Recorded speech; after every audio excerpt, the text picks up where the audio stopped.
Very good morning students. इससे पहले वाला जो चैप्टर था उसमें हमने डिमांड पुल इन्फ्लेशन के बारे में पढ़ा था।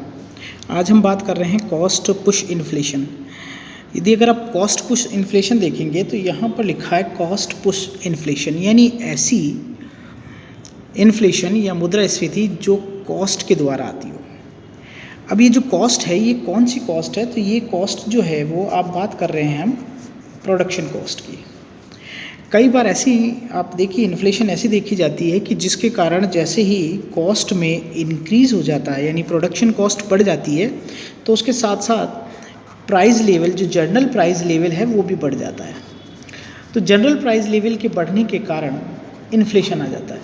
तो यहाँ कॉस्ट पुश इन्फ्लेशन से तात्पर्य उस इन्फ्लेशन से है जो कॉस्ट के बढ़ने से बढ़ती है और फिर प्राइस लेवल बढ़ जाता है जिससे इन्फ्लेशन बढ़ जाता है। अब हम बात करेंगे, देखिए इस प्रोडक्शन कॉस्ट की वजह से सप्लाई कॉस्ट बढ़ जाती है। क्लियर है? और जब सप्लाई कॉस्ट बढ़ जाती है तो सप्लाई की प्राइस भी बढ़ जाती है। तो जब सप्लाई की प्राइस बढ़ जाती है तो ये आपके इन्फ्लेशन का रूप ले लेती है।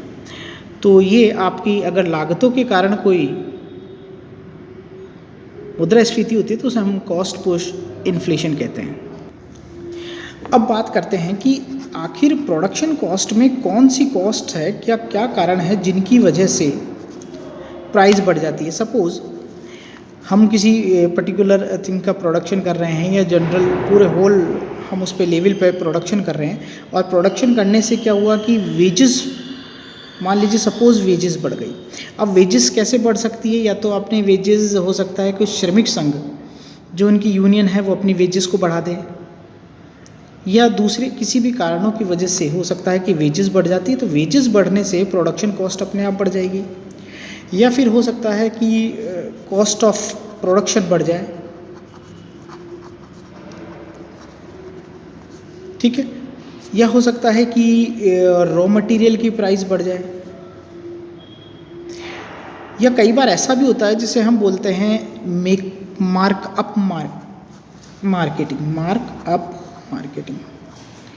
कई बार ऐसा होता है कि कंपनी मार्कअप मार्केटिंग करती है, यानी अपने प्रोडक्ट की जो प्राइस है उसको बहुत ऊंची कीमतों पे भी रखती है। तो ये एक वजह हो सकती है जिससे प्रोडक्शन कॉस्ट बढ़ जाए। तो इसके लिए वो मार्केटिंग यानी प्राइसिंग करने के लिए मार्कअप प्राइसिंग करने के लिए कंपनी अपनी प्रोडक्शन कॉस्ट को भी बढ़ा देती है और कीमतों को भी ऊंचा रखती है। इसी के साथ साथ हो सकता है एक और जिसे हम बोलते हैं प्रॉफिट मार्जिन। ये भी हो सकता है कि कंपनी अपने प्रॉफिट मार्जिन को अधिक करना चाहती है, वो अपने प्रॉफिट मार्जिन को ज़्यादा करना चाहती है, तो इस वजह से भी प्रोडक्शन कॉस्ट बढ़ जाती है। यानी कुल मिला के अगर देखा जाए तो कॉस्ट पुश इन्फ्लेशन वो है जिससे प्रोडक्शन की कॉस्ट बढ़ती है और उससे जनरल प्राइस लेवल बढ़ जाता है। और प्रोडक्शन कॉस्ट बढ़ने के जो रीजंस हो सकते हैं वो मेनली वेजेस का बढ़ना है, फैक्टर ऑफ प्रोडक्शन हो सकता है जो यानी कॉस्ट ऑफ फैक्टर प्रोडक्शन बढ़ जाना, और रॉ मटेरियल की कीमतें बढ़ जाना, या मार्कअप प्राइस हो सकता है, या प्रॉफिट मार्जिन का बढ़ाना। ये सभी प्रोडक्शन कॉस्ट के रूप है। इनके बढ़ने की वजह से इन्फ्लेशन बढ़ जाता है। अगर हम इसको डायग्राम में देखें तो देखिए इन सब का जो इफ़ेक्ट है वो सप्लाई की प्राइस पर पड़ता है। आप जो सप्लाई करेंगे उसकी प्राइस बढ़ जाएगी। इसको मैं डायग्राम में शो करता हूँ। यहाँ एक आपके सामने डायग्राम बनाया हुआ है। डायग्राम में ओ वाई एक्सिस पे हमने प्राइस को रखा है, ओ एक्सिस पे हमने प्रोडक्शन यानी डिमांड और सप्लाई दोनों को रखा हुआ है। यहाँ ये जो कर्व दिया हुआ है ये ADO यानी एग्रीगेट डिमांड है, यानी पूरे एक देश की मांग है। यहाँ तीन जो वक्र दिए हैं वो वक्र है aggregate supply 0, aggregate supply 1, aggregate supply 2। तो ये सारे जो पॉइंट्स दिए हुए हैं ये एग्रीगेट सप्लाई और डिमांड को ये कर रहे हैं, ये इसकी इक्विलिब्रियम पॉइंट है। अब यहाँ मान लीजिए कि अर्थव्यवस्था इस पॉइंट पर है E0 पर, जहाँ पर एग्रीगेट डिमांड और सप्लाई यहाँ बनी हुई है। एग्रीगेट डिमांड और सप्लाई जब यहाँ पर बनी हुई है तो इससे जो प्राइस बन रही है वो बनती है P0। अब सपोज़ कीजिए इनमें से वही सारे कारण जैसे wages, cost of production, raw material, markup price और प्रॉफिट मार्जिन, ये सभी अगर इनमें से कोई भी हम मानकर चलें कि कोई भी जो पॉइंट है वो इफेक्टिव हो जाता है तो उससे सप्लाई कॉस्ट, मैंने ये बताया था कि जब हम प्रोडक्शन कॉस्ट को बढ़ जाती है तो प्रोडक्शन कॉस्ट बढ़ने से सप्लाई कॉस्ट बढ़ जाती है, जिसका इफेक्ट सप्लाई प्राइस पे आता है। तो यहाँ पर मान लीजिए कि कोई भी एक रीज़न है जिसकी वजह से कॉस्ट पुश हुई, और जब कॉस्ट पुश हुई है तो उसकी वजह से एग्रीगेट सप्लाई की प्राइस बढ़कर P1 हो गई है।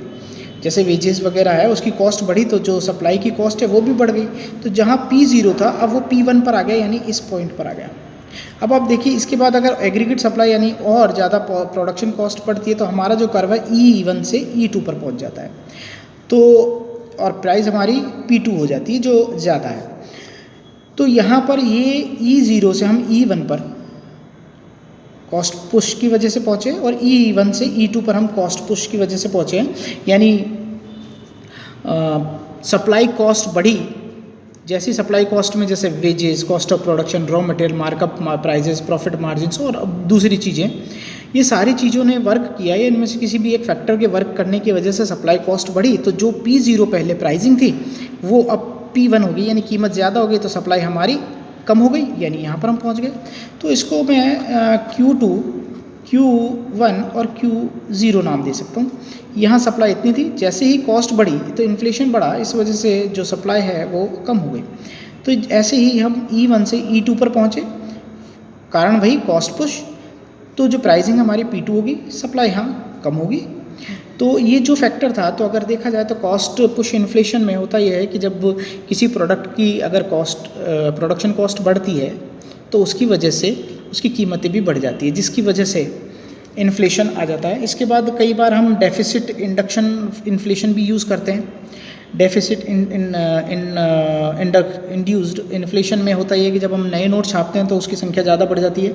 ऐसे ही प्रॉफिट इन्फ्लेशन है, कई बार लोग क्या करते हैं, प्रॉफिट को अर्न करने के लिए कीमतें बढ़ा देते हैं, दैट इज़ प्रॉफिट इन्फ्लेशन। कई बार होता है ओपन इन्फ्लेशन भी होता है। ये जो ओपन इन्फ्लेशन होता है, कई बार ऐसा होता है कि जब लोगों की इनकम बढ़ जाती है तो इनकम बढ़ने से क्या होता है कि उनका एक्सपेंडिचर बढ़ जाता है। तो इनकम बढ़ने के साथ जो एक्सपेंडिचर बढ़ गया तो उससे इफ़ेक्ट ये बढ़ जाता है कि उनकी प्राइस बढ़ जाती है। ऐसे ही कई बार ऐसा होता है जैसे फुल और पार्शियल इन्फ्लेशन भी होता है, जो प्रोफेसर कीन्स ने भी कहा है कि जब पूर्ण रोजगार के बिंदु के बाद मुद्रा मात्रा में के प्रत्येक मूल्य में वृद्धि करती है तो पूर्ण रोजगार के बिंदु से मूल्य में वृद्धि होती है। यानी अगर पूर्ण रोजगार होता है तो उसके बाद अगर मूल्य में वृद्धि होगी तो डेफिनेटली इन्फ्लेशन की कंडीशन आ जाएगी। ऐसे ओवर इन्वेस्टमेंट इन्फ्लेशन है, we have already discuss about the over investment inflation. It is excess of optimum investment. कई बार ऐसा होता है कि हम इन्वेस्टमेंट जो होता है वो अधिक मात्रा में हो जाता है, जिसकी वजह से भी इन्फ्लेशन बढ़ जाता है। विदेशी व्यापार नियंत्रण स्फीति यानी फॉरेन ट्रेड रेस्ट्रिक्शंस इन्फ्लेशन भी होता है। कई बार जब हम आयात निर्यात की जो नीति होती है उसका अनुसरण करते हैं तो उसकी वजह से भी प्राइस इन्फ्लेशन हो जाता है। डिवैल्यूशन इन्फ्लेशन है। डिवैल्यूशन भी हम इसको बारे में रीड कर रहे थे कि डिवैल्यूशन जब एक देश होता है उसका मौद्रिक प्राधिकारी यानी मॉनेटरी ऑफिसर गवर्नमेंट अन्य देशों की तुलना में अपने एक्सपोर्ट को बढ़ाने के लिए जब प्राइस को कम कर देती है तो उससे निर्यात में वृद्धि होने से देश में जो पूर्ति है, यानी अगर हम डिवैल्यूशन करेंगे तो हमारे निर्यात में वृद्धि होगी, तो उसकी वजह से जब देश में निर्यात विदेशों में निर्यात करने की वजह से देश में उत्पादन कम होगा तो उसकी वजह से भी इन्फ्लेशन हो सकता है। तो आज के टॉपिक में हम आज इतनी ही चर्चा करेंगे। नेक्स्ट वाले टॉपिक में हम थोड़े से और आगे बढ़ेंगे। Thank you. And final year के स्टूडेंट्स हैं तो कम ज्वाइन द क्लासेस।